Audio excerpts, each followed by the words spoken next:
Hello student, स्वागत है। मैं हूं धर्मेंद्र सर और आज हम बात करने वाले हैं बहुत ही important topic solar system. The earth in the solar system के बारे में हम बात करेंगे। हम आज कवर करने वाले हैं क्लास 6 की ज्योग्राफी और बहुत ही महत्वपूर्ण है। आप सभी किसी भी एग्जामिनेशन की तैयारी कर रहे हो, चाहे वो यूपीएससी हो, एसएससी हो, और यदि आप किसी भी कंपटीशन की तैयारी कर रहे हो तो फिर आपका स्वागत है। और जो बच्चे 6th स्टैंडर्ड के हैं उनके लिए तो बहुत ही इम्पॉर्टेंट है। तो आज हम कवर करेंगे बहुत ही ज़रूरी टॉपिक। आप मेरे वीडियो के साथ, क्लास के साथ अंत तक बने रहें और आप कोशिश करें लाइन बाय लाइन समझने की। तो स्टूडेंट्स, हम आज बात करते हैं the earth in the solar system. ये जो हमारा पहला चैप्टर है बहुत ही इम्पॉर्टेंट चैप्टर है। आप इसे बिल्कुल ही कंसंट्रेट के साथ समझें। और इसमें हमारा बहुत जो यूपीएससी पीटी में क्वेश्चन पूछे जाते हैं और साथ में इसको हम कवर करेंगे बहुत ही briefly. So let's start. How wonderful it is to watch the sky after sunset. One would first notice are two bright dots shining in the sky. सूर्यास्त के बाद आकाश को देखना कितना अच्छा लगता है। आसमान में पहले एक या दो चमकते बिंदु ही दिखते हैं।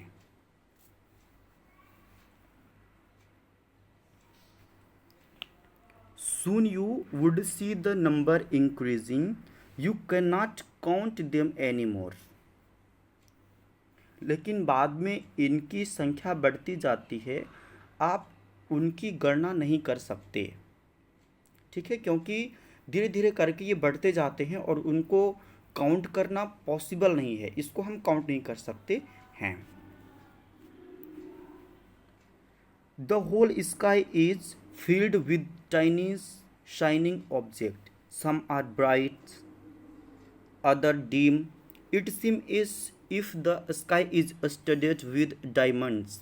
They all appear to be twinkle, but if you look at them carefully, you will notice that some of them do not twinkle as others do.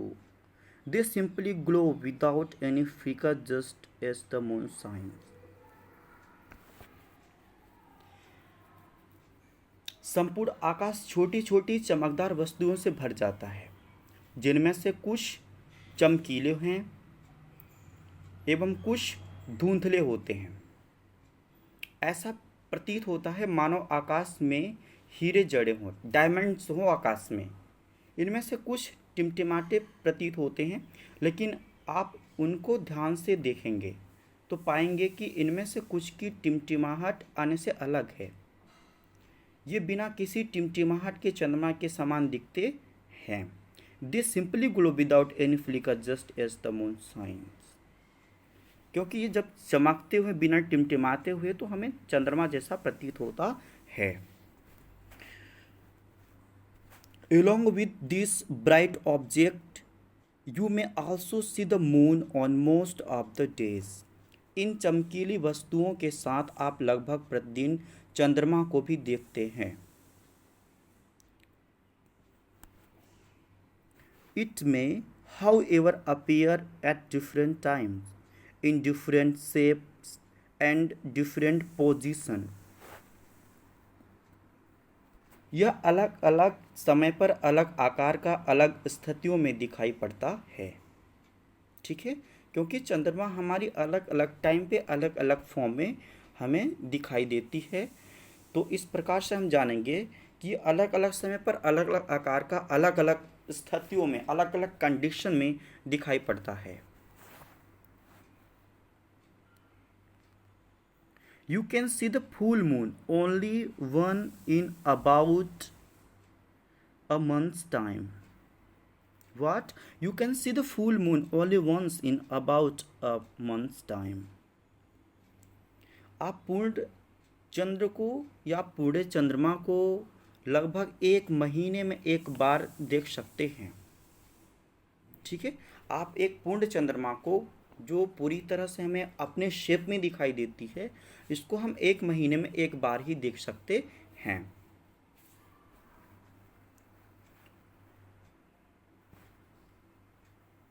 A fortnight later, you can't see it at all. It is a new moon night or Amavasya.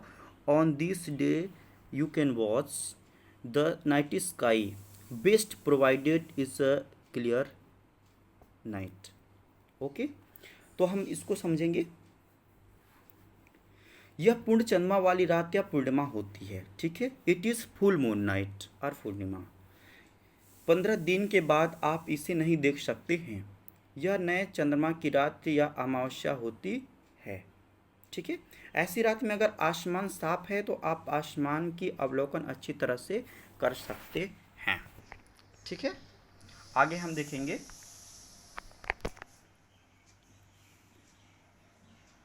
Do you wonder why can't we see the moon and all those bright tiny objects during daytime?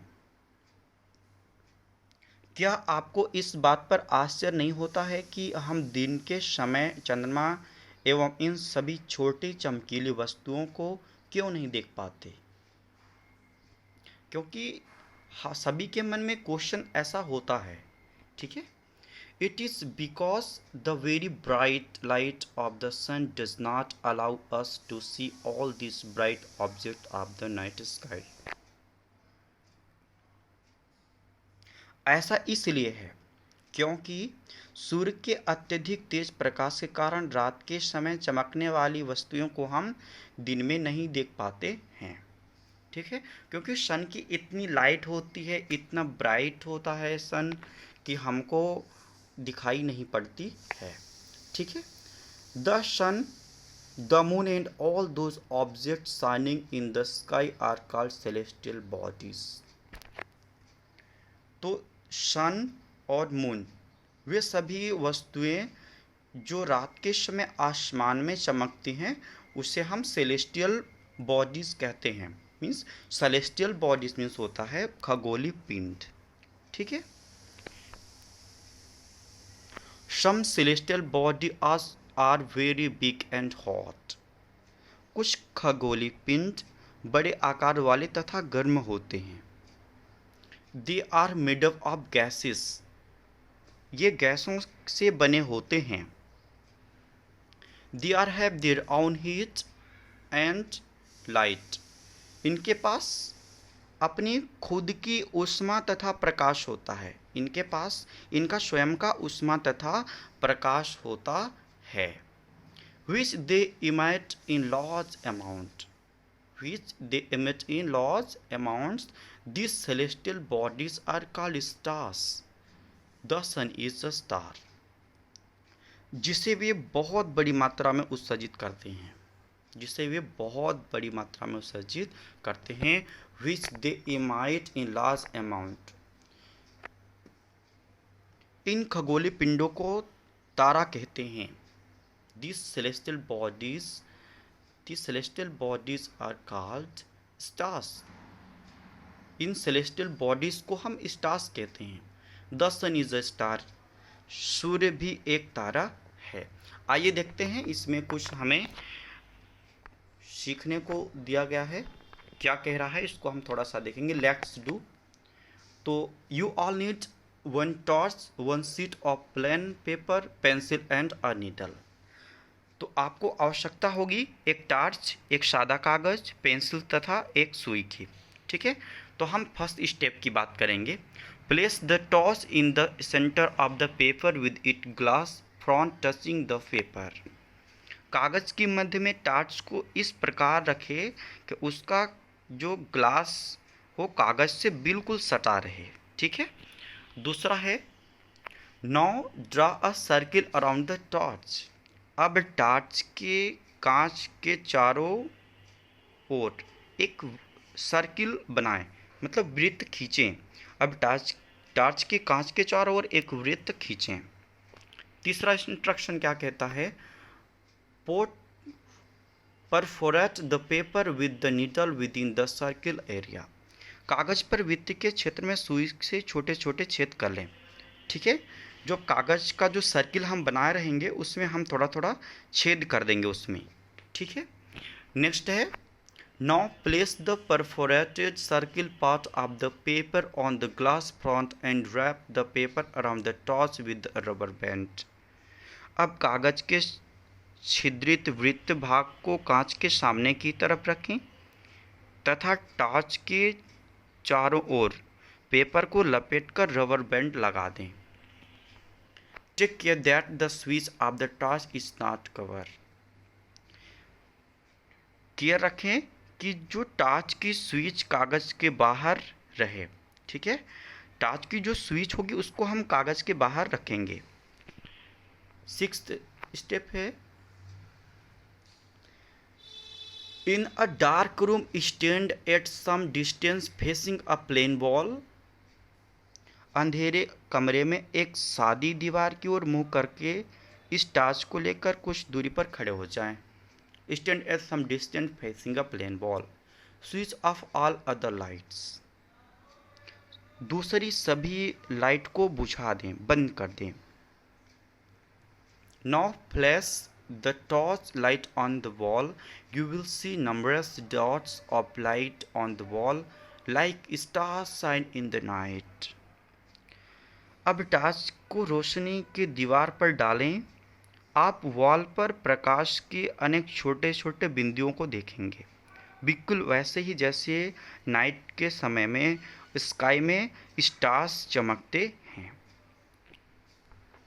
Switch on all the lights in the room. All dots of light will be almost invisible. अब कमरे को सभी light को जला दे. Light के सभी dots लगभग अनविजुअल हो जाएंगे, अदृश्य हो जाएंगे. ठीक है, अगला जो हमारा स्टेप है उसमें हम देखेंगे, you may now compare the situation with what happens to the bright object of the night sky after the sunrise in the morning. आप इसकी तुलना उस अवस्था से कर सकते हैं, उस सिचुएशन से कर सकते हैं जब रात्रि के समय आसमान में चमकने वाले तारे सूर्योदय के बाद अदृश्य हो जाते हैं. ठीक है, चलिए अब आगे हम देखेंगे. यहाँ पे एक गर्ल्स है जो नॉर्थ स्टार को देख रही है. ठीक है, और चलिए इसको हम समझते हैं. You must have notice that all object look smaller when seen from a distance. रात के समय चमकते हुए अनगिनत तारे सूर्य के समान ही हैं.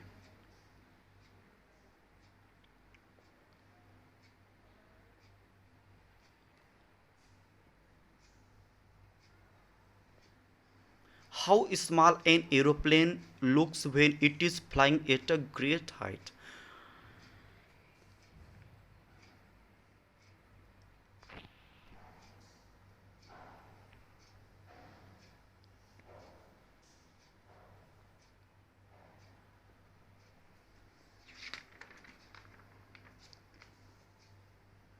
लेकिन उनमें से हमें बहुत अधिक दूर होने का हम लोग उसकी ऊष्मा प्रकाश को महसूस नहीं करते, क्योंकि ये बहुत छोटे होते हैं.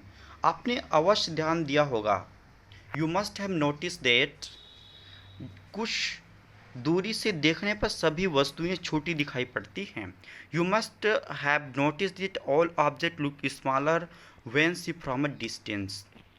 How small an aeroplane looks when it is flying at a great height. अत्यधिक ऊंचाई पर उड़ रहा हवाई जहाज एरोप्लेन कितना छोटा दिखाई देता है.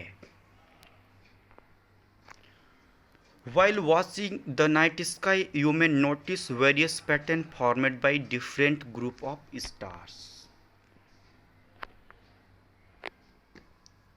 रात्रि में आसमान की ओर देखते समय आप तारों के विभिन्न पैटर्न को पाएंगे. ठीक है, विभिन्न समूहों को पाएंगे, आकृतियों को देख सकते हैं. ठीक है, जिसमें समूह द्वारा बनाई गई विविध आकृतियों को जब आप देखेंगे, these are called constellations. These are called constellation. ये नक्षत्र मंडल कहलाते हैं. Ursa Major or Big Bear is one such constellation. Ursa Major और बिग बियर इसी प्रकार का एक कॉन्स्टिलेशन है, एक नक्षत्र मंडल है। One of the most easily recognisable constellation is the Saptarishi seven. It is a group of 7 stars. यह सात तारों का समूह है जो कि एक बड़े नक्षत्र मंडल अर्सा मेजर का भाग है। ठीक है, इसको हम बहुत आसानी से पहचान कर सकते हैं। ठीक है, एक स्मॉल बियर है या सप्तऋषि है जो 7 तारों का समूह है जो कि एक बड़े नक्षत्र मंडल अर्सा मेजर का भाग है। ठीक है, one of the most easy recognisable, यह बहुत आसानी से पहचान में आ सकता है। ठीक है, ask someone elder in your family or neighborhood to show you more stars, planet and constellation in the sky।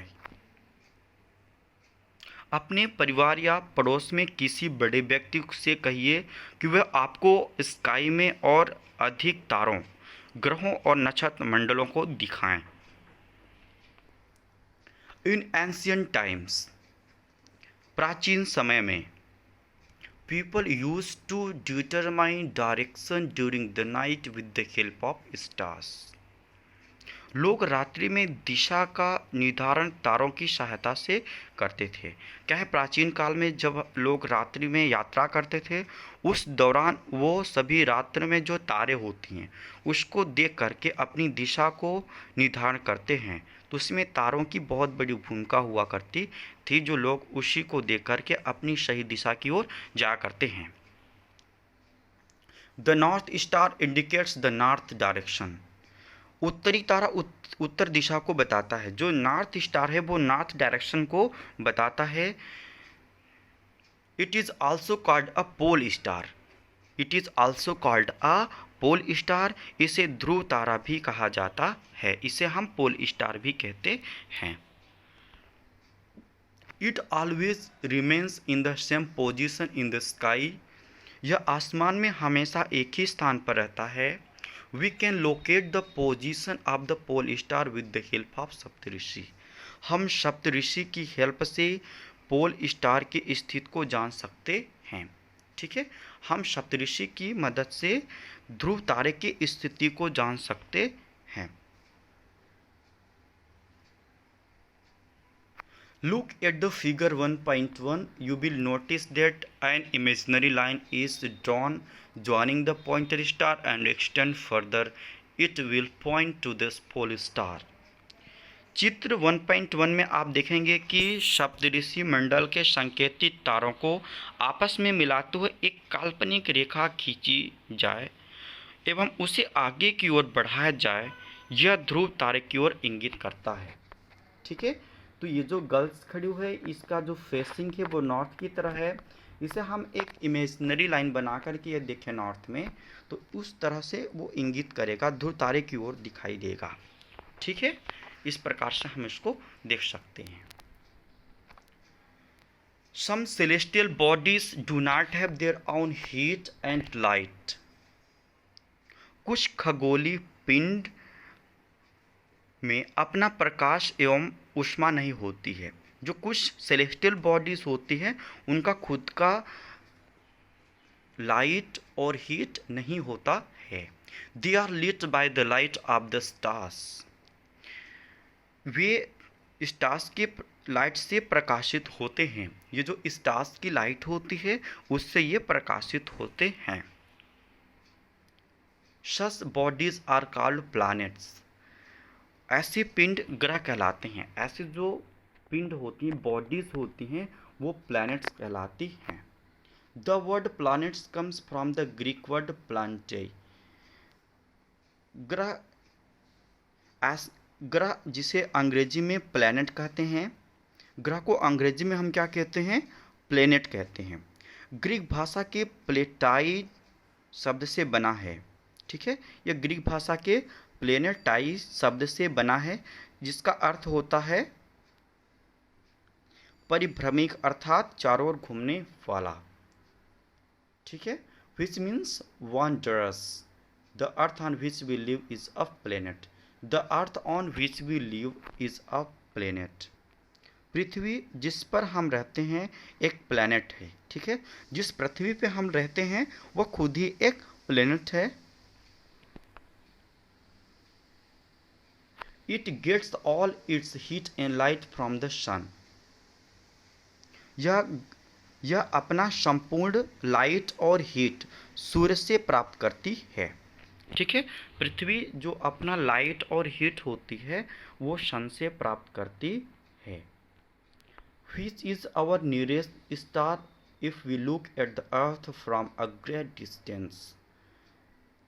जो पृथ्वी से सबसे नज़दीक का तारा है।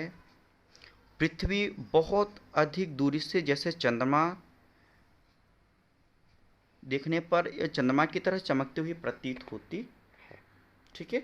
Which our nearest stars if you look at the earth from a great distance? जब हम अर्थ से ज़्यादा दूरी पर देखते हैं तो मानो ऐसा अपीयर होता है जस्ट अ मून, जैसे वो चंद्रमा हो, ठीक है।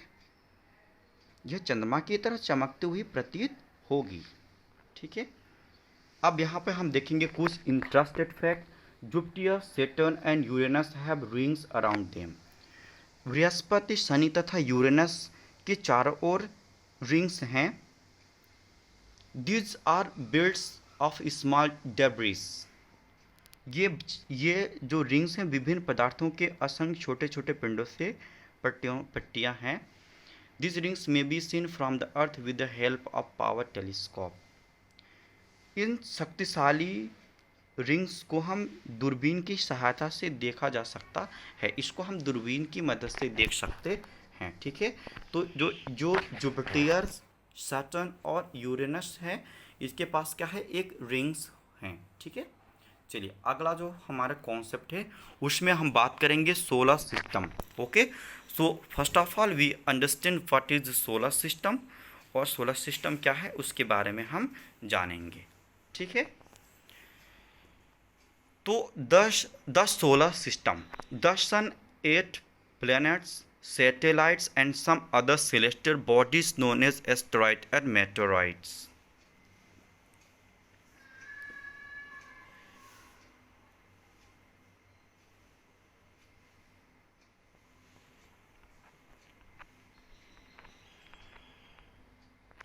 Form the solar system. We often call it solar family with sun and its head.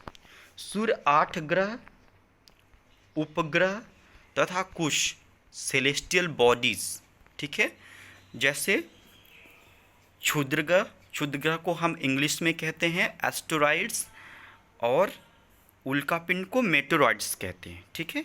ये सभी मिलकर के क्या करते हैं कि ये सभी मिलकर के एक सोलर सिस्टम का फॉर्मेशन करते हैं।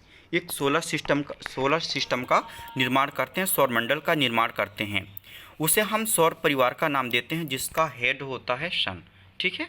We often call it solar family with the sun as its head, ठीक है। जो सूर्य होता है इन सभी का हेड होता है, ठीक है।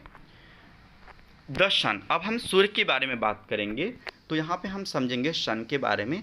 आप इसे सन के बारे में जानेंगे। The sun is the centre of the solar system. सूर्य सौरमंडल के सेंटर में स्थित है, बिल्कुल बीच में स्थित है। It is huge and made up of extremely hot gases. ये बहुत बड़ा है एवं अत्यधिक गर्म गैसों वाला है, ठीक है। It provides the pulling force that blinds the solar system. इसका खिंचाव फोर्स इससे सौरमंडल को बांधे रखता है, ठीक है। इसका जो फोर्स होता है सौरमंडल को बांधे रखता हुआ है, ठीक है, ये बांधे रहता है। The sun is the ultimate source of heat and light for the solar system. सूर्य सौरमंडल के लिए प्रकाश एवं ऊष्मा का एकमात्र सोर्स है, ठीक है। प्रकाश और ऊष्मा के लिए जो सन है एक ही मात्र सोर्स है। But that tremendous heat is not felt so much by us because despite being our nearest star, it is far away from अस, लेकिन हम इसकी अत्यधिक तेज ऊष्मा को महसूस नहीं करते हैं, क्योंकि सबसे नज़दीक का तारा होने के बावजूद यह हमसे बहुत दूर है। ठीक है, ये बहुत नज़दीक होने के कारण ये सबसे नज़दीक तारा होने के बावजूद भी यह हमसे बहुत दूर है, क्योंकि यह सन हमसे ये और स्टार्स की अपेक्षा बहुत पास में है, लेकिन यह हमसे बहुत दूर है। ठीक है, it is far from away from us, ये it is far away from us, ये हमसे बहुत दूर है।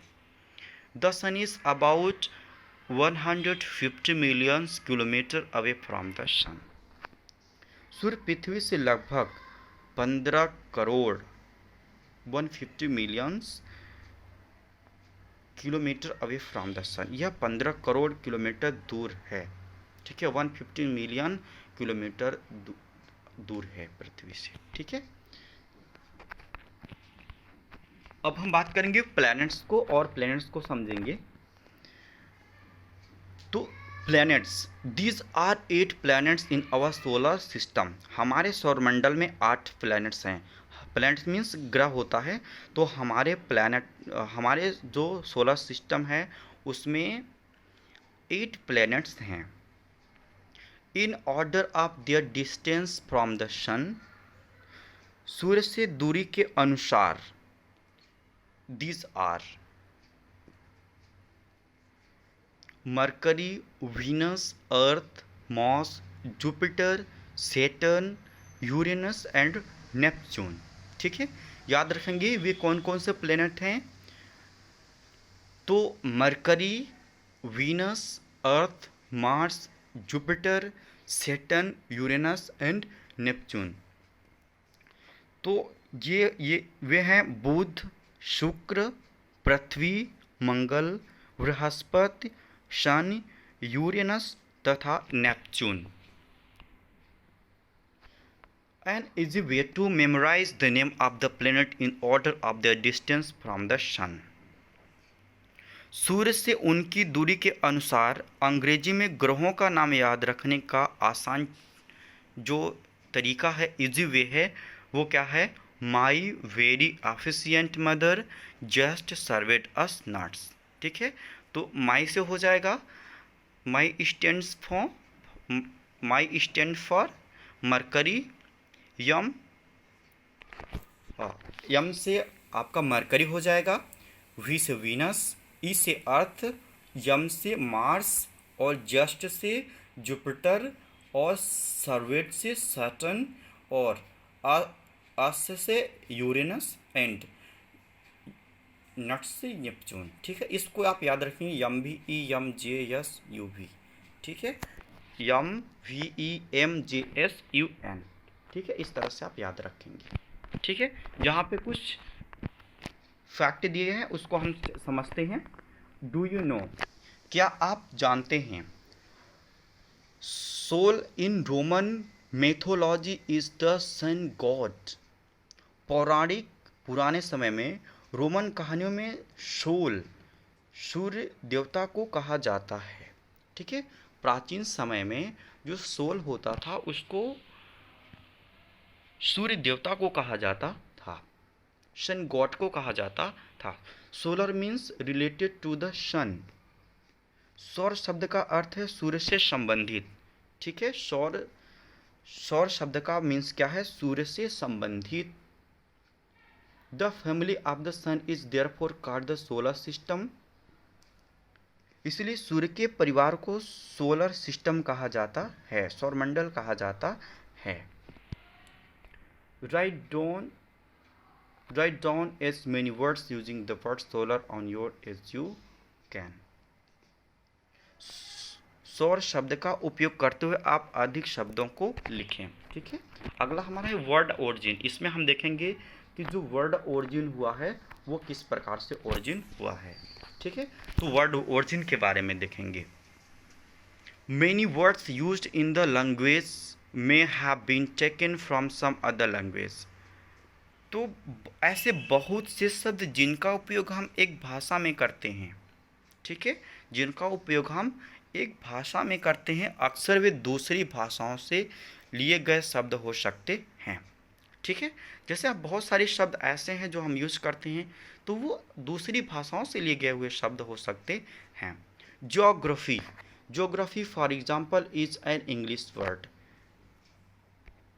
It has its origin in Greek. तो ज्योग्राफी एक इंग्लिश वर्ड है, यह ग्रीक भाषा से लिया गया है। जो ज्योग्राफी है वह ग्रीक लैंग्वेज से लिया गया है, व्हिच मीन्स, जिसका मतलब होता है कि वो किससे रिलेट करता है, which relate to the description of the earth, description of the earth, पृथ्वी का विवरण, जिसका अर्थ है पृथ्वी का विवरण। It is made up of two Greek words, it is made up of two Greek words, यह दो ग्रीक शब्दों से मिलकर बना है, जिसमें ge meaning earth, ge meaning earth and graphia meaning writing, find out more about the earth. जिसमें जी शब्द का अर्थ है पृथ्वी एवं ग्राफिया शब्द का अर्थ है लिखना। आइए पृथ्वी के संबंध में कुछ अधिक जानें। जी, जियो, जियो मतलब जी, लॉजी मीन्स लॉजिया से लिया गया है, तो इसमें जियोलॉजी, जियोलॉजी मीन्स क्या होगा, study of the earth, study of the earth, पृथ्वी का अध्ययन। जियोलॉजी मीन्स होगा पृथ्वी का अध्ययन, और जियोमेट्री मीन्स होगा पृथ्वी का मापन, जियोमेट्री मेजरमेंट ऑफ द अर्थ। ठीक है, जियोमेट्री मीन्स क्या होगा, मेजरमेंट ऑफ द अर्थ। फिर नेक्स्ट है जॉइड, जॉइड मीन्स क्या होगा, रिजेंबलिंग द शेप और फॉर्म ऑफ द अर्थ, पृथ्वी के आकार के अनुरूप। ठीक है, इस मीन्स क्या होगा, पृथ्वी के आकार के अनुरूप, form of the earth, resembling the shape. ठीक है, इसके बाद हम दें एक यहाँ पे क्वेश्चंस है, उसको हम समझेंगे, और कह रहा है क्या आप जानते हैं। ठीक है, humans have always been fascinated gazing at the night sky, those who study the celestial bodies and their movement are called astronomers. रात में आसमान को देखकर मनुष्य हमेशा से मोहित होता है, खगोलीय पिंडों एवं उनकी गति के संबंध में अध्ययन करने वालों को खगोल शास्त्री कहते हैं। ठीक है, Aryabhatta was a famous astronomer of the Indian ancient India. तो जो आर्यभट्ट प्राचीन भारत के प्रसिद्ध खगोल शास्त्री थे। ठीक है, जो आर्यभट्ट थे भारत के बहुत प्राचीन खगोल शास्त्री थे। He said that the moon and the earth, he said the moon and the planets shine due to reflected sunlight. Today, astronomers all over the world are busy exploring the universe. आज विश्व के सभी भागों में खगोलविद ब्रह्मांड एवं रहस्यों को खोजने लगे हैं। ठीक है, तो क्या आज क्या हो गया है, विश्व के सभी भागों में खगोलविद ब्रह्मांड के रहस्य, जो रहस्य है उसको खोजने लगे हैं। ठीक है, चलिए तो अब आगे हम देखेंगे, ये बहुत ही जरूरी है, आप इसको एकदम ध्यान से पढ़ेंगे और एक एक लाइन समझने का कोशिश करेंगे। ठीक है, all 8 planets of the solar system move around the sun in fix path. सौरमंडल के सभी 8 ग्रह एक निश्चित पथ पर सूर्य का चक्कर लगाते हैं। ठीक है, जो सोलर सिस्टम में 8 प्लेनेट हैं वो एक फिक्स पैथ में सूर्य का चक्कर लगाते हैं। This paths are elongated. ठीक है, दिस पैथ्स आर इलोंगेटेड, ये रास्ते दीर्घ वृत्ताकार में फैले हुए हैं। ठीक है, ये जो इसके रास्ते होते हैं वो दीर्घ वृत्ताकार में फैले हुए हैं। दे आर कॉल्ड ऑर्बिट्स, ये कक्षा कहलाते हैं। ठीक है, ये ऑर्बिट्स कहलाते हैं। Mercury is the nearest to the sun, Mercury is the nearest to the sun. इससे हम याद रखेंगे कि कभी कभी एग्जाम में पूछे जाने वाला बहुत इंपॉर्टेंट क्वेश्चन होता है। तो जो बुध है सूर्य के सबसे नज़दीक है। ठीक है, जो बुध ग्रह है सूर्य के सबसे नज़दीक वाला ग्रह है। It takes only about 88 days to complete one round along its orbit.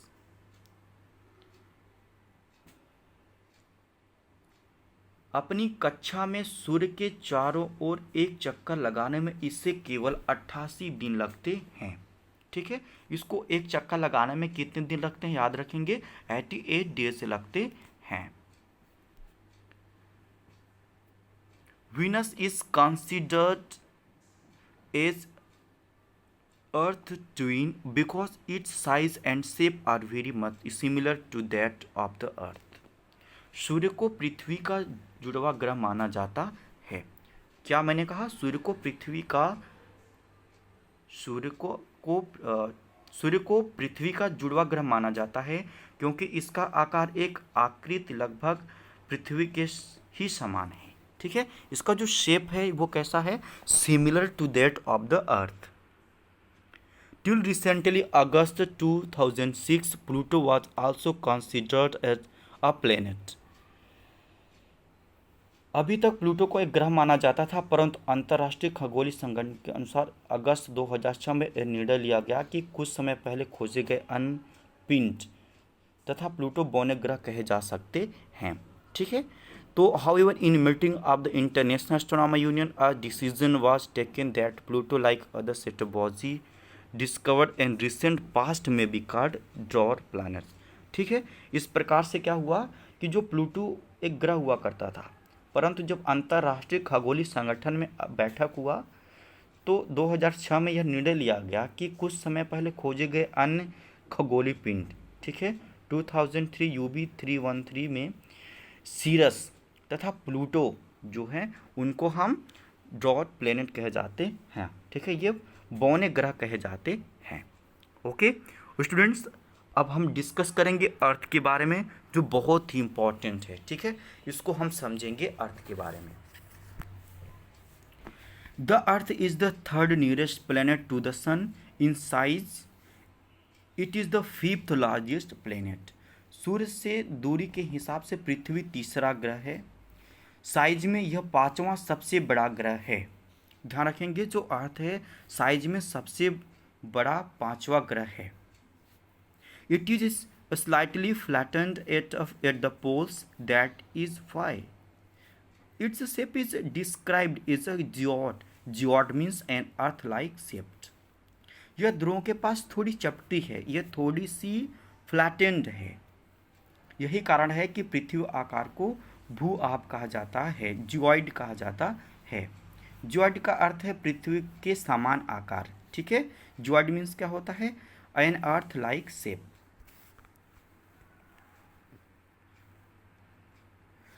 Condition favourable to support life are probably found only on the earth. जीवन के अनुकूल परिस्थितियां संभवतः केवल पृथ्वी पर ही पाई जाती हैं। ठीक है, condition favourable to support life जो होती है प्रॉबेबली कहाँ पाई जाती है, ऑन द अर्थ, ये पृथ्वी में ही पाई जाती है। क्योंकि यदि किसी भी परिस्थिति में जो अर्थ होती है वो उसमें जीव ही पाए जाते हैं। ठीक है, जीवन जीने के लिए पृथ्वी एक ऐसा प्लैनेट है। इसके अलावा और भी प्लैनेट हैं जिसमें रहते हैं जीव, लेकिन पृथ्वी एक अनुकूल परिस्थितियों में संभवतः ही पाई जाती है, पृथ्वी पर ही पाई जाती है। ठीक है, the earth is neither too hot nor too cold. पृथ्वी ना तो अधिक गर्म है न ही अधिक ठंडी। It has water and air. It has water and air. यहाँ पानी एवं एयर भी उपस्थित है। यहाँ पानी और वायु उपस्थित है। ठीक है, which are very essential for our survival. जो हमारे जीवन के लिए आवश्यक है, जो हमारे जीवन के लिए आवश्यक है। The air has life supporting gases like oxygen. वायु में जीवन के लिए आवश्यक गैसें जो हमारे जीवन के लिए आवश्यक हैं। ठीक है, जैसे वायु में जीवन के लिए आवश्यक गैसें, जैसे बहुत सारी गैसें मौजूद हैं। ठीक है, तो वायु में जीवन के लिए आवश्यक गैसें जैसे ऑक्सीजन मौजूद है, because of this reason the earth is a unique planet in the solar system. ध्यान दें, कभी कभी क्वेश्चन पूछा जाता है कि unique planet in the solar system, तो आप इसे याद रखेंगे कि ऑक्सीजन मौजूद इन्हीं कारणों से, जैसे इसमें बहुत ऑक्सीजन है, ठीक है, इन्हीं कारणों से पृथ्वी सौरमंडल का सबसे अद्भुत ग्रह कहा जाता है, यूनिक ग्रह कहा जाता है, क्योंकि जीवन जीने के लिए इसमें पर्याप्त ऑक्सीजन है और बहुत सारी चीज़ें हैं, इसलिए हम इसको यूनिक प्लेनेट कहते हैं।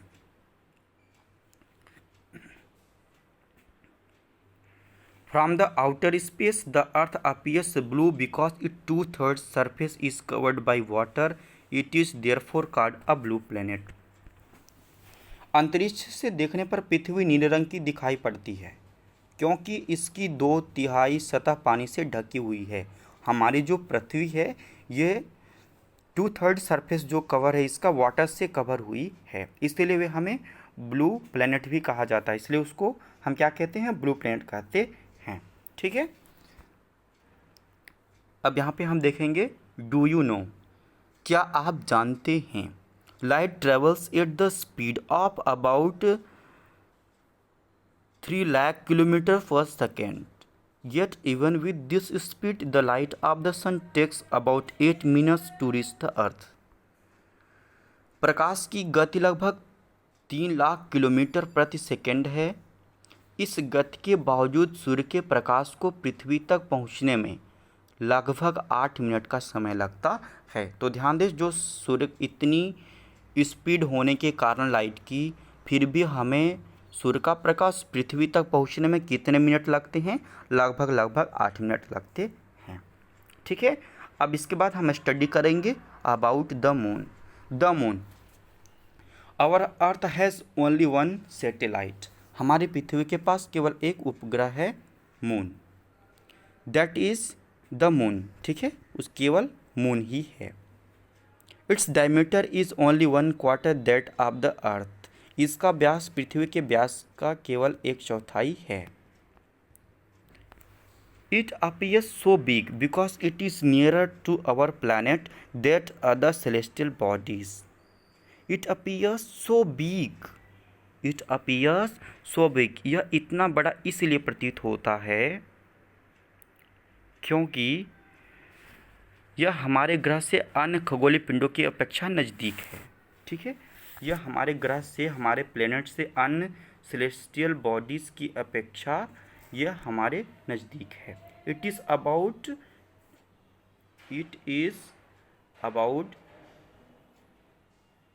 384,400। ठीक है, इसे याद रखेंगे, 3,84,400 किलोमीटर दूर है। यह हमारे पृथ्वी से कितना दूर है, 3,84,400 किलोमीटर अवे फ्रॉम अस। यह हमसे लगभग 3,84,000 किलोमीटर दूर है। इसे याद रखेंगे, कभी कभी किसी भी एग्जाम में पूछा जा सकता है, तो आप जब तक इसको सही से नहीं कंफर्म करेंगे तो आप वहाँ पे कंफ्यूज हो जाएंगे। ठीक है, अगला हम बात करते हैं, now you can compare the distance of the earth from the sun and that from the moon. अब आप पृथ्वी एवं सूर्य चंद्रमा की दूरियां की तुलना कर सकते हैं। ठीक है, इस तरह से आप इसकी जो तुलना है आप कर सकते हैं। और ये जो हमारा फिगर दिख रहा है 1.3, the moon as seen from the space, अंतरिक्ष से लिया गया एक चंद्रमा का चित्र है जो इस प्रकार से दिखाई देता है। ठीक है, अब हम इंटरेस्टिंग फैक्ट की बात करें तो Neil Armstrong was the first man to step on the surface of the moon on 21 July 1969। Neil Armstrong पहले व्यक्ति थे जिन्होंने 21 जुलाई 1969 को सबसे पहले चंद्रमा की सतह पर कदम रखा। तो ध्यान दें, पहला व्यक्ति जो चंद्रमा पर कदम रखा, उसके सरफेस पे उस व्यक्ति का क्या नाम है, नील आर्मस्ट्रॉन्ग। ठीक है, उसको हम नील आर्मस्ट्रॉन्ग कहेंगे। ठीक है, आगे देखें, find out whether an Indian has landed on the moon. पता करो कि कोई भारतीय जो चंद्रमा पर गया है। ठीक है, कोई भारतीय ऐसा है जो चंद्रमा पर गया है, उसे पता करो। अगला जो हमारा इम्पोर्टेंट टॉपिक है उसको देखेंगे, A satellite is the celestial body that move around the planet in the same way as the planet move around the sun. तो उपग्रह जो होता है, एक सैटेलाइट जो होता है, एक खगोलीय पिंड है, एक सेलेस्टियल बॉडी है जो ग्रहों के चारों ओर उसी प्रकार चक्कर लगाता है जिस प्रकार हम सूर्य के चारों ओर चक्कर लगाते हैं, जिस प्रकार ग्रह सूर्य के चारों ओर चक्कर लगाते हैं। ठीक है, जिस प्रकार से ग्रह सूर्य के चारों ओर चक्कर लगाते हैं उसी प्रकार से ये जो ग्रह होते हैं ना, उपग्रह होते हैं, खगोलीय पिंड हैं जो ग्रह के चारों ओर उसी प्रकार ये चक्कर लगाता है। ठीक है, आगे देखेंगे human made satellite. A human made satellite, मानव निर्मित उपग्रह। ध्यान रखें, ह्यूमन मेड सैटेलाइट भी होती हैं। तो a human made satellite is an artificial body. मानव निर्मित उपग्रह एक कृत्रिम पिंड है। आर्टिफिशियल बॉडीज हैं, कृत्रिम पिंड हैं। It is designed by scientist to gather information about the universe or for communication. यह वैज्ञानिकों के द्वारा, साइंटिस्ट के द्वारा बनाया गया है जिसका उपयोग हम ब्रह्मांड के बारे में जानकारी प्राप्त करने के लिए करते हैं। ठीक है, तो इसका यूज हम कब करते हैं कि जो बहुत सारी जो इन्फॉर्मेशन होती है यूनिवर्स के बारे में और कम्युनिकेशन के बारे में, तो उसका हम जो इन्फॉर्मेशन होती है, ठीक है, उसको हम प्राप्त करते हैं। ठीक है, it is carried by a rocket and placed in the orbit around the earth. इसे रॉकेट के द्वारा अंतरिक्ष में भेजा जाता है एवं पृथ्वी की कक्षा में स्थापित कर दिया जाता है। ठीक है, जो पृथ्वी का जो कक्षा जो होता है उसमें हम इसको स्थापित कर देते हैं। ठीक है, और ये ध्यान रखें किससे ये कैरिड किया जाता है, तो ये रॉकेट से कैरिड किया जाता है। Some of the Indian satellite in space are INSAT, IRS, EDUSAT, HTC। तो ध्यान रखें अंतरिक्ष में कुछ भारतीय सैटेलाइट भी हैं, उनमें से एक है इनसेट, IRS, एडुसेट, ETC। यहाँ पे क्वेश्चन दिया गया है, what do animals and plants require in order to grow and survive. जीव और पौधों को जीवित रहने तथा विकास करने के लिए किन तत्वों की आवश्यकता होती है। ठीक है, तो इसे आप अपने समझ से लिखेंगे। ठीक है, अगला जो हमारा टॉपिक है उसको देखेंगे। ठीक है,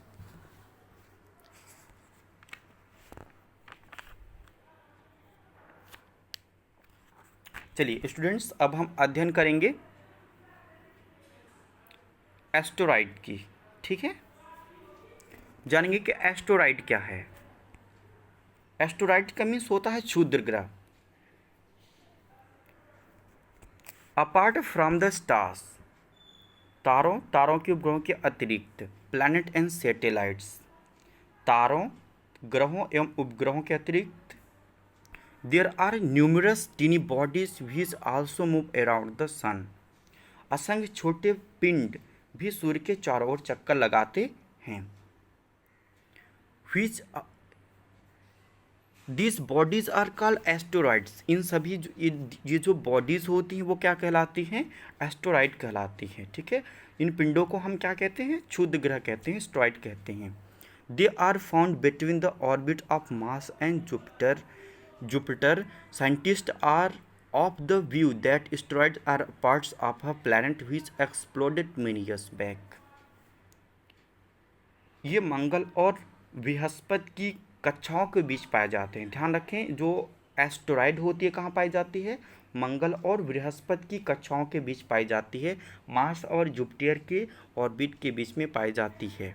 ठीक है, वैज्ञानिकों के अनुसार जो एस्टेरॉइड होता है ग्रह का ही एक पार्ट होता है, जो कि बहुत वर्ष पहले ये विस्फोट के बाद ग्रहों से टूटकर अलग हो गया है। ठीक है, जो ग्रहों से एक्सप्लोडेड होकर के बहुत साल पहले वो अलग हो चुका है। ठीक है, ये एक पार्ट ही होते हैं। ठीक है, ग्रह का एक, प्लैनेट्स का एक पार्ट होते हैं एस्टेरॉइड। ठीक है, नेक्स्ट हम पढ़ेंगे मेटोरॉइड्स। जानेंगे कि मेटोरॉइड्स क्या होता है। मेटोरॉइड्स का मीन्स होता है उल्का पिंड, इसको हम उल्का पिंड कहते हैं। उल्का पिंड आप देख सकते हैं, ये हो गया आपका उल्का पिंड।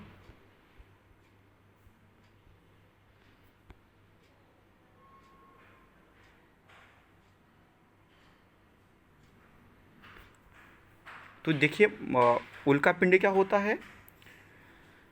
The small pieces of rocks which move around the sun are called meteorites. सूर्य के चारों ओर चक्कर लगाने वाले पत्थरों के छोटे छोटे टुकड़ों को उल्का पिंड कहते हैं।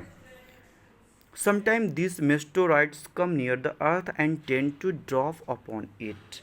कभी कभी ये उल्का पिंड पृथ्वी के इतने नज़दीक आ जाते हैं कि इनकी प्रवृत्ति पृथ्वी पर गिरने की होती है।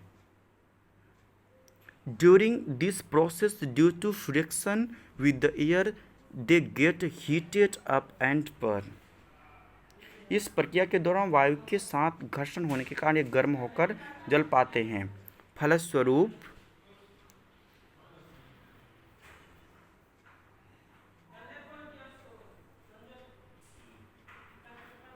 भी क्या होता है कि कभी कभी कोई उल्कापिंड पूरी तरह जले बिना पृथ्वी पर गिरती है, जिससे धरातल पर गड्ढे बन जाते हैं। Without being completely burns fall on the earth of creates a hollow, एक हॉलो की तरह बन जाता है पृथ्वी पर। ठीक है। Do you know see a vistas broad branch like a white glowing path across the sky और अ क्लियर स्टेरिंग नाइट। क्या आप तारों को खुले आकाश में एक ओर से दूसरी तक फैली चौड़ी सफ़ेद पट्टी की तरह एक चमकदार रास्ते को देखा है। It is a cluster of millions of the stars. This band is the Milky Way galaxy. Our solar system is a part of this galaxy. एक चमकदार, यह लाखों तारों का समूह है। यह एक पट्टी आकाश गंगा है। सौरमंडल पृथ्वी इस आकाश गंगा एक भाग है। ठीक है। प्राचीन भारत में हम बात करेंगे जब, तो in ancient India it was imagined to be a river of light flowing in the sky, thus it was a name Akash Ganga. तो प्राचीन भारत में इसकी कल्पना आकाश में प्रकाश की एक बहती नदी से की गई थी। इस प्रकार इसका नाम आकाश गंगा पड़ा था। ध्यान रखें, इसका नाम आकाश गंगा कैसे पड़ा। तो भारत में इसकी कल्पना आकाश में प्रकाश की एक बहती नदी से की गई थी। ठीक है, इस प्रकार इसका नाम आकाश गंगा पड़ा था। A galaxy is a huge system of billion of star and clouds of dust and gases. Akash Ganga करोड़ों तारों, बादलों तथा गैसों की एक प्रणाली है। These are millions of such galaxies that make a universe. इस प्रकार लाखों आकाश गंगाएं मिलकर यूनिवर्स का फॉर्मेशन करती हैं। ठीक है, इस प्रकार से मिलियन गैलेक्सीज जो होती हैं मिल करके यूनिवर्स का फॉर्मेशन करती हैं। It is difficult to imagine how big the universe is. ब्रह्मांड की विशालता की कल्पना करना अत्यधिक कठिन है।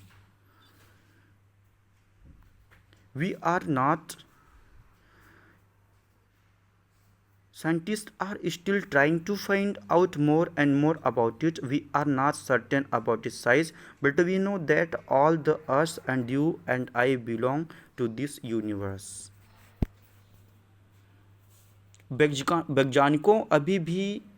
वैज्ञानिक जो हैं अभी भी इसके बारे में अधिक से अधिक इंफॉर्मेशन को कलेक्ट करने में लगे हुए हैं। इसके आकार के संबंध में हमें कोई जानकारी नहीं है, लेकिन फिर भी हम जानते हैं कि हम सभी इसी ब्रह्मांड का हिस्सा है। ठीक है, हमें पता है कि सभी इसी ब्रह्मांड का हिस्सा है। ठीक है। Can you relate yourself with the universe now. क्या आप ब्रह्मांड के साथ अपना संबंध बता सकते हैं। You are on the earth and the earth is a part of solar system. आप पृथ्वी पर हैं तथा पृथ्वी सौरमंडल का भाग है। Our solar system is a part of the Milky Way galaxy which is a part of universe. Think about the universe and the fact that is contains million of the such galaxy. How do you fit in the picture. हमारा सौरमंडल आकाश गंगा, जिसको हम milky वे बोलते हैं, उसका एक भाग है जो ब्रह्मांड का हिस्सा है। ठीक है, जो यूनिवर्स का एक पार्ट है। यूनिवर्स से जुड़े इस फैक्ट पर विचार कीजिए कि इसमें जो लाखों गैलेक्सीज मौजूद हैं, ठीक है। इस चित्र की में आप स्थान कहाँ है, इस चित्र में आपका जो स्थान है, जो ये चित्र दिख रहा है उसमें आपका कहाँ है, ठीक है। तो ये आप हो गए, ये पृथ्वी, सोलर सिस्टम, मिल्की वे और यूनिवर्स, ठीक है। अब थोड़ा सा हम इसके एक्सरसाइज पे बात करेंगे। एक्सरसाइज क्या है, तो अभ्यास में हम देखेंगे पहला जो क्वेश्चन है, answer the following question briefly, जो निम्नलिखित प्रश्नों के उत्तर संक्षेप में दीजिए। How does a planet differ from a star, पहला जो क्वेश्चन है कह रहा है ग्रह और तारे में क्या अंतर है। तो इसका हमने पिछले अभी देखा है कि ग्रह और तारों में क्या अंतर है, तो आप वहाँ से इसको लिखेंगे, ठीक है। What is meant by the solar system, सौरमंडल से आप क्या समझते हैं। Name all the planets according to their distance from the sun, सूर्य से उसकी दूरी के अनुसार सभी ग्रहों के नाम लिखें, ठीक है। जो अभी आपने इसको याद किया था, एक ट्रिक मैंने बताया था, उस ट्रिक से आप इसको लिख सकेंगे। वो बहुत आसान ट्रिक है कि my very efficient mother just served us नास्ट, ठीक है। अगला हम देखेंगे डी क्वेश्चन क्या कह रहा है कि why is the earth called a unique planet, बहुत ही इंपॉर्टेंट क्वेश्चन, पृथ्वी को यूनिक प्लेनेट क्यों कहा जाता है, ठीक है। और नेक्स्ट है why do we see only one side of the moon always, हम हमेशा चंद्रमा को एक ही भाग को क्यों देख पाते हैं, ठीक है। हम हमेशा चंद्रमा को एक ही भाग को क्यों देख पाते हैं। फिर और आखिरी जो क्वेश्चन बना है what is the universe, universe क्या है, ठीक है। दूसरा क्वेश्चन कह रहा है students tick the correct answer, सही उत्तर पर टिक कीजिए। तो पहला है the planet known as the earth's twin is, the planet known as the earth twin is, किस ग्रह को पृथ्वी के जुड़वा ग्रह के नाम से जाना जाता है, अर्थ ट्विन के नाम से जाना जाता है। तो अभी आपने पिछले पढ़ा, अभी पिछले तो उसमें आपको पता होगा कि हमने बताया था कि ट्विन, अर्थ ट्विन कौन से होते हैं, ठीक है। तो इसमें ऑप्शन दिया गया है कि जुपिटर, सैटर्न और वीनस, इनमें से आप सही उत्तर चुनकर लिखेंगे, ठीक है। अगला नेक्स्ट है आपका which is the third nearest planet to the sun, which is the third nearest planet to the sun, कभी कभी ये डायरेक्ट क्वेश्चन एग्जाम में पूछ दिया जाता है। तो सूर्य से तीसरा सबसे नज़दीक ग्रह कौन सा है, तो इसमें ऑप्शन दिया गया है वीनस, अर्थ, मरकरी, शुक्र, पृथ्वी, बुध, इनमें से आप याद रखेंगे। तो थर्ड नियरेस्ट प्लैनेट कौन सा होता है, अर्थ होता है, ठीक है। और पहला का जो होता है वो वीनस होगा, ठीक है। सी क्वेश्चन देखेंगे आप थर्ड वाला, all the planets move around the sun in a, सभी ग्रह सूर्य के चारों ओर किस प्रकार के पथ पर चक्कर लगाते हैं। तो पहला है सर्कुलर पैथ, रेक्टेंगुलर पैथ और इलोंगेटेड पैथ, वृत्तीय पथ पर, दूसरा है आयताकार पथ पर और तीसरा है दीर्घवृत्ताकार। तो अभी आपने पिछले पेज में पढ़ा हुआ था एन एलोंगेटेड पैथ, ठीक है। तो इसका आंसर हो जाएगा 3 एलोंगेटेड पैथ। नेक्स्ट है the pole star indicate the direction to the pole star indicates the direction to the, ध्रुव तारे से किस दिशा का ज्ञान होता है, ठीक है, वो किस दिशा को बताते हैं। तो पहला है साउथ, नॉर्थ और ईस्ट। तो पहला हो गया साउथ, दूसरा नॉर्थ, थर्ड ईस्ट, ठीक है। तो इसमें आप दक्षिण, उत्तर या पूर्व इसको आप करेंगे। तो इसका सही आंसर हो जाएगा सेकेंड नंबर नॉर्थ, ठीक है। स्टूडेंट्स एक और क्वेश्चन है asteroids are found between the orbits of, क्षुद्र ग्रह किन कक्षाओं के बीच पाए जाते हैं। पहला है सैटर्न एंड जुपिटर, दूसरा मार्स एंड जुपिटर और तीसरा है द अर्थ एंड मार्स। तो पहला वाला क्या हो जाएगा शनि एवं बृहस्पति, दूसरा मंगल एवं बृहस्पति और तीसरा पृथ्वी एवं मंगल। तो इससे का सही आंसर हो जाएगा सेकेंड, मंगल एवं बृहस्पति, ठीक है। नेक्स्ट हो गया फिल इन द ब्लैंक्स, खाली स्थान को भरना है। तो a group of farming various pattern called a, तो अ ग्रुप ऑफ, इसको पिछली जो क्लासेस अभी मैंने दिया है उसको आप पीछे करके इसको आप आसानी से भर सकते हैं। तो कहा एक समूह जो विभिन्न प्रतिरूपों का निर्माण करता है उसे क्या कहते हैं। ठीक है, ये सभी आप इसको पढ़ करके आंसर देंगे। ठीक है स्टूडेंट्स, तो आई होप आपको ये क्लास बहुत अच्छी तरह से समझ में आया होगा। और आप ध्यान दें, आप सभी जो आप किसी भी एग्ज़ाम की तैयारी कर रहे हैं, आप जो एक बेसिक बुक है आप सबसे पहले उस पर कमांड रखें, इसके बाद आप रेफरेंस बुक पे जाएं। ठीक है, तो आज का हमारा ये 10 सोलर सिस्टम ख़त्म हुआ। और स्टूडेंट ध्यान रखें, आप इस चैनल को सब्सक्राइब कर लें और आने वाले क्लासेस में हम सभी जो क्लास 6 स्टैंडर्ड्स की एनसीईआरटी है उसको हम कवर करेंगे, ज्योग्राफी को, इसके बाद 6, 7 को, 8th को, इस तरह से हम 12th स्टैंडर्ड तक की एनसीईआरटी को कवर करेंगे। ठीक है student, so thank you very much.